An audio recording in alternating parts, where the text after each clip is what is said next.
السلام علیکم ورحمۃ اللہ وبرکاتہ۔ محترم طالبات اور معزز فارغات، آج ہمارا موضوع ہے ام المؤمنین زینب بنت جحش رضی اللہ عنہا۔ آپ رضی اللہ عنہا کے سلسلے میں اس سے پہلے کے دروس میں چند باتیں ہم نے معلوم کی۔ یہ اس سلسلے کی آخری کڑی ہے۔ زینب بنت جحش رضی اللہ عنہا بڑی عظیم صحابیہ تھیں، جیسا کہ کل ہم نے ماں عائشہ رضی اللہ عنہا کا قول آپ کے سلسلے میں نقل کیا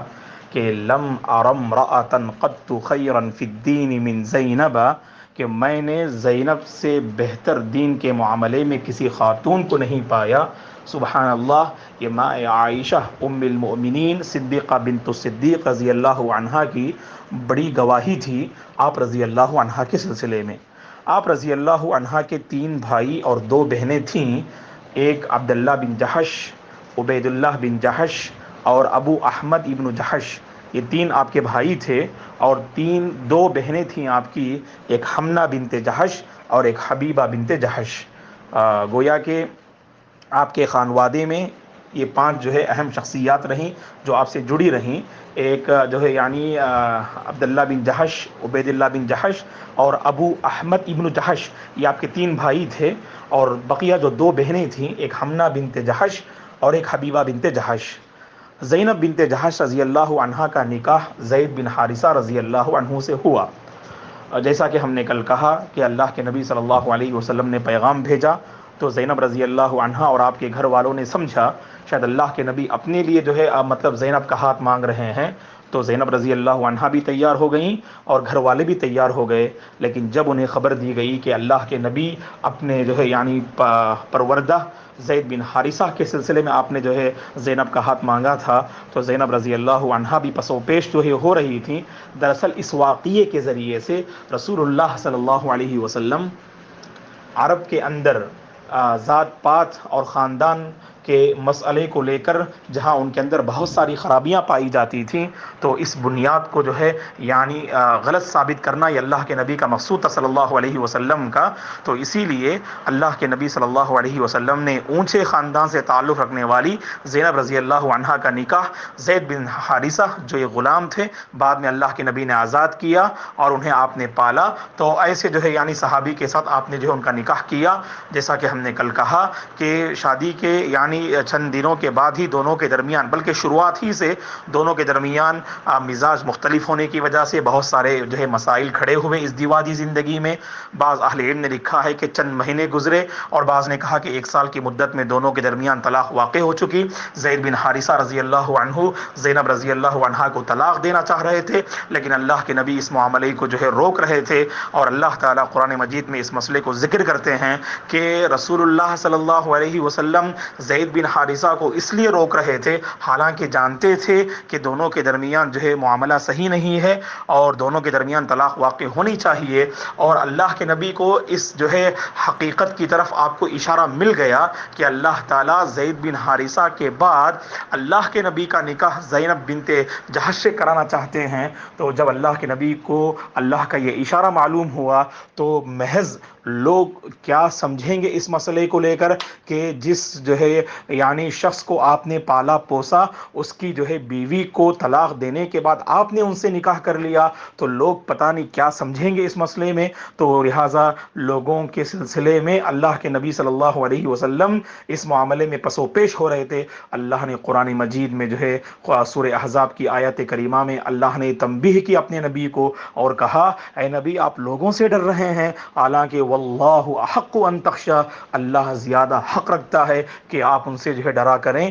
تو اللہ تعالیٰ نے اس معاملے میں اللہ کے نبی کی تنبیہ کی اور کہا کہ اس معاملے میں آپ لوگوں کے سلسلے میں فکر نہیں کرنی چاہیے، اللہ کا یہ فیصلہ ہے کہ زوجنا، کہا کہ ہم نے زینب کا نکاح تم سے جو ہے ہم کرانا چاہتے ہیں۔ تو لہٰذا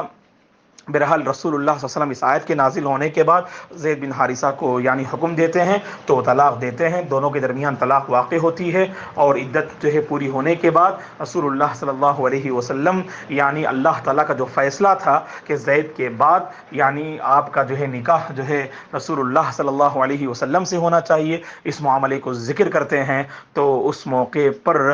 زینب بنت جحش رضی اللہ عنہا جو ابھی غم و علم کی جو ہے دنیا میں زندگی زندگی بسر کر رہی تھیں، اس عظیم خوشخبری کو سن کر بہت خوش ہو جاتی ہیں، آپ کا غم ہلکا ہوتا ہے زینب بنت جحش رضی اللہ عنہا کا، اور بڑے فخر سے وہ کہا کرتی تھیں، کیونکہ اللہ تعالیٰ نے قرآن مجید میں اس کا ذکر کیا ہے، یہ اللہ تعالیٰ کا فیصلہ ہے کہ زینب کا نکاح جو ہے اللہ کے نبی سے ہونا چاہیے زید کے بعد، تو اس لیے بڑے بڑے فخر سے کہتی تھیں دیگر جو ہے خواتین کو دیکھ کر، زوجکن اہالیکن وزوجنی اللہ فوق سبع سماوات، کہ تمہاری شادیاں تمہارے گھر والوں نے کی ہے، لیکن میری شادی اللہ تعالیٰ نے 7 آسمانوں کے اوپر جو ہے اللہ نے میری شادی کی ہے۔ تو اس طرح بڑے فخر سے جو ہے کہا کرتی تھیں، کیونکہ زینب بنت جحش رضی اللہ عنہا، ان کے نکاح کا تذکرہ اللہ نے سورہ احزاب کی 30/7 اور 30/8 آیت میں اللہ نے ذکر کیا ہے۔ تو بہرحال زینب بنت جحش رضی اللہ عنہا کے لیے یہ بڑے شرف کی بات ہے کہ اللہ تبارک و تعالیٰ نے آپ کے سلسلے میں قرآن مجید کی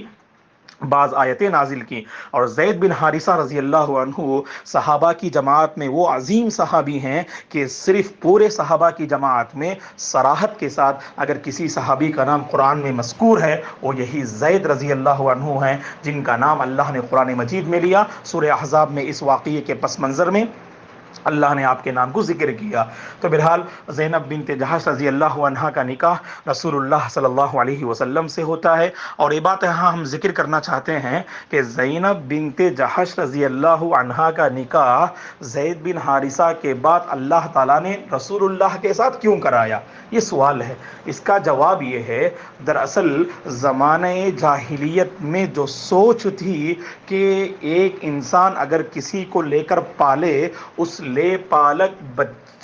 پالک بیٹے کی جو بیوی ہوتی ہے، لوگ اسے بہو مانتے تھے، اور اس لیے اس کے ساتھ نکاح کو اپنے اوپر حرام کر لیتے تھے۔ اللہ تعالیٰ اس سوچ کو بدلنا چاہتے تھے، اس حکم کو بدلنا چاہتے تھے، تو اللہ تعالیٰ نے اپنے نبی کے اس فعل کو لوگوں کے لیے ایک مثالی بنایا کہ لے پالک بیٹا کبھی حقیقی بیٹا ہو نہیں سکتا، جیسے حقیقی بیٹے کی جو بیوی ہوتی ہے وہ اس کے باپ کے حق میں بہو ہوا کرتی ہے، لہذا اس سے نکاح کرنا حرام ہے۔ لیکن لے پالک جو بیٹا ہے اس کا حکم حقیقی بیٹے سے مختلف ہوتا ہے، لہذا لے پالک بیٹے کی بیوی اگر بیٹے نے اس کو طلاق دے دی تو اس سے جو ہے نکاح کر سکتے ہیں۔ تو لہذا اللہ کے نبی نے اپنے فعل سے اس جو ہے زمانہ جاہلیت کے اس حکم کو آپ نے بدل ڈالا۔ یہ اللہ کی بہت بڑی حکمت تھی، کیونکہ لے پالک بچے کے مسئلے کو لے کر لوگ بہت سارے جو ہے نازک مسائل کھڑا کرتے تھے، اسی لیے اللہ تعالیٰ نے بیان کیا کہ لے پالک بیٹے کو کبھی جو ہے یعنی ان کے اپنے باپ کو چھوڑ کر یعنی غیر باپ کی طرف ان کی نسبت نہیں کرنی چاہیے۔ ادعوہم لآبائہم هو اقسط عند اللہ، سورہ احزاب کی ابتدائی آیات میں اللہ نے یہ ذکر کیا کہ ان کے جو حقیقی باپ ہوا کرتے ہیں انہی کی طرف نسبت دینی چاہیے۔ جب لوگوں نے کہا کہ زید بن محمد، اللہ نے منع کیا، وہ زید بن محمد نہیں، وہ زید بن حارثہ ہیں۔ اور اسی طرح دوسرا حکم اللہ نے یہ بیان کیا لے پالک بیٹے کے سلسلے میں کہ میراث میں انہیں حصہ نہیں ملے گا، میراث میں انہیں حصہ نہیں ملے گا۔ اگر وصیت کرتے ہوئے اگر ان کے نام پر اگر کچھ جو ہے دینا چاہیں تو دے سکتے ہیں، کیونکہ وارثین میں سے نہیں ہیں، وارث کے حق میں وصیت نہیں کر سکتے ہیں، چونکہ لے پالک بیٹا غیر وارث ہے، لہٰذا اس کے حق میں وصیت کی جا سکتی ہے، لیکن پراپرٹی میں سے اس کو کچھ نہیں ملے گا۔ اور تیسرا حکم یہ بتایا گیا کہ لے پالک بیٹے کی بیوی اگر جو ہے بیٹے نے اس کو طلاق دے دی